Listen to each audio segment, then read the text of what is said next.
کوئی آئے مجلس میں تو نہ دیکھا کرے، کوئی جائے تو نہ دیکھا کرے، یہ ضرور دیکھا کرے کہ شان کیا بیان ہو رہی ہے، بات کس کی ہو رہی ہے۔ اگر شان مصطفیٰ کی بیان ہو رہی ہو تو دنیا کی چیزوں کی طرف توجہ نہ کیا کرو۔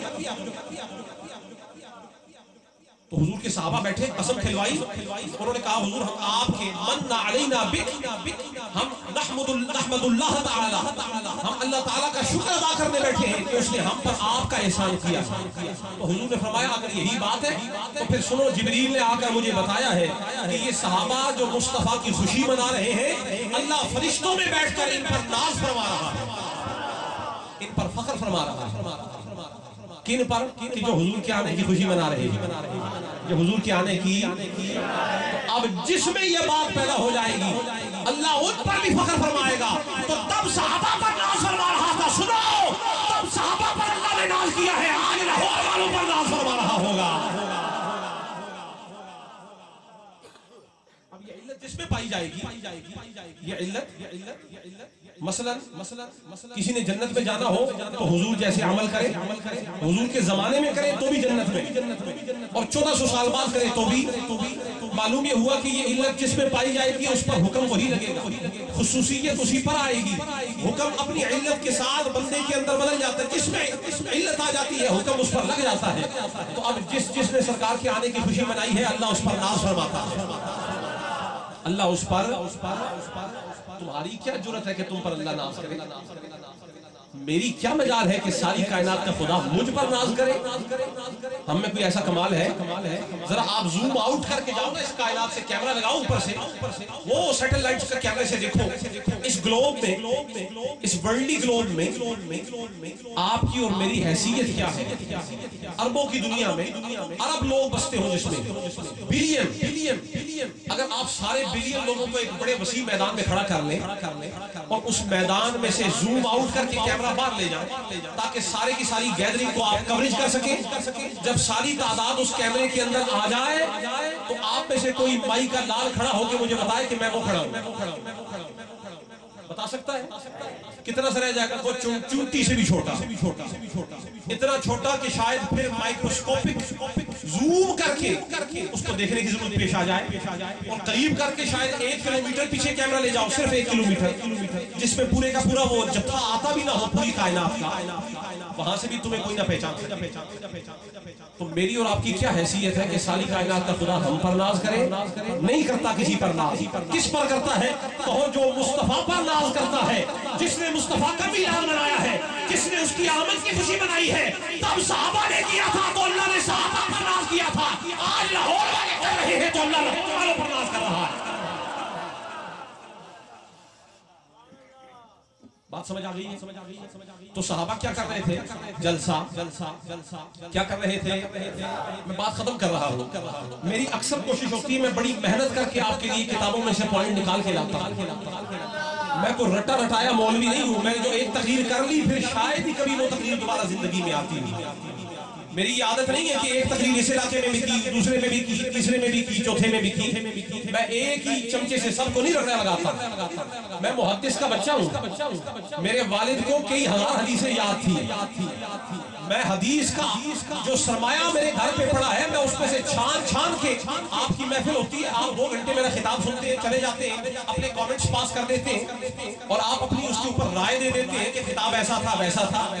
آپ کو کیا پتا ہے میں پیچھے کتنی محنت کر کے تیار کر کے لے گیا، اور اکثر ایسا ہوتا ہے کہ میں جو خطاب تیار کر کے لاتا ہوں اس کا آدھا ثواب بھی آپ کے سامنے بیان نہیں ہوتا، اور میری ہاتھ تقریر میرے پاس تیار موجود ہے، میں اس کو ٹائپ کرواتا ہوں پورے طریقے سے تاکہ کل کلا اگر میں رہوں یا نہ رہوں پر میرے مصطفیٰ کی شان میں جمع کیے ہوئے ملفوظات میں موجود رہے، تاکہ لوگوں کو معلوم ہو سرکار کا کوئی دیوانہ لاہور میں خود گانا کر گیا ہے۔ تو میں آپ کے سامنے جو بات بیان کر رہا ہوں اس پر میرا خون لگا ہے، اس پر میری راتیں لگی، اس پر میرا وقت لگا ہے، تو ڈھیلے ہو کے نہ سنو، مجھے تمہاری رائے کی طلب نہیں، مجھے تمہارا بیان نہیں چاہیے کہ پیر صاحب کا خطاب کیسا تھا، نہیں، رکھو اپنے پاس اپنی رائے کو، مجھے یا مصطفیٰ کی رائے چاہیے یا مصطفیٰ کے خدا کی رائے چاہیے۔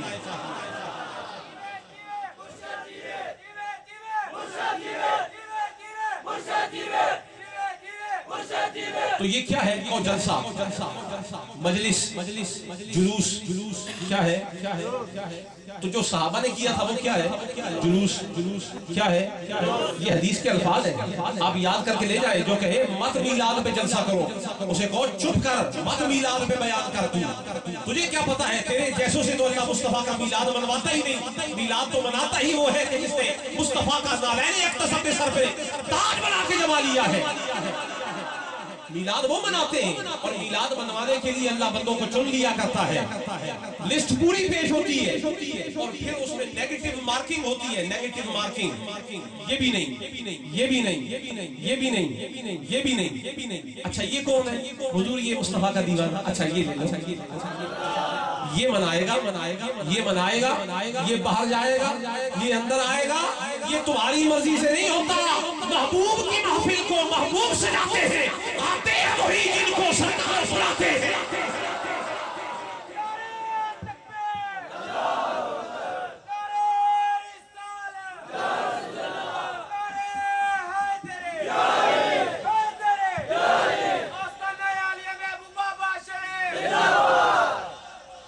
تو صحابہ جلسہ کر رہے تھے، لفظ یاد کر کے لے جاؤ۔ حضور نے انہی سے ان سے یہی پوچھا تھا نا، قال ما اجلسکم، بیٹا آپ بیٹھ جائیں، ما اجلسکم، بولیے، ما تمہیں کس نے بٹھایا ہے؟ یہ جلسہ تم کیوں کر رہے ہو؟ اجلسہ یہ جلوس سے ہے، تو جلوس یہی ہے نا جو آپ اور میں کر رہے ہیں، جلوس بیٹھنے کو کہتے ہیں، جلوس۔ تو صحابہ بیٹھے تو جلسہ، آپ بیٹھے تو جلسہ۔ معلوم یہ ہوا کہ ہم جو جلسہ کرتے ہیں اپنی مرضی سے نہیں کرتے، ہم نے نگاہ عشق سے مدینے والی مجلس کو دیکھا ہے، تب صحابہ جلسہ کیا کرتے تھے، آج صحابہ کے غلام جلسے کرتے ہیں۔ اب ایک جلسہ یہ ہے جو مدینے میں ہوا، ایک جلسہ یہ ہے جو، اور ایک جلسہ یہ کملی والا بڑی رسائی والا ہے، اس کی بڑی پرواز ہے۔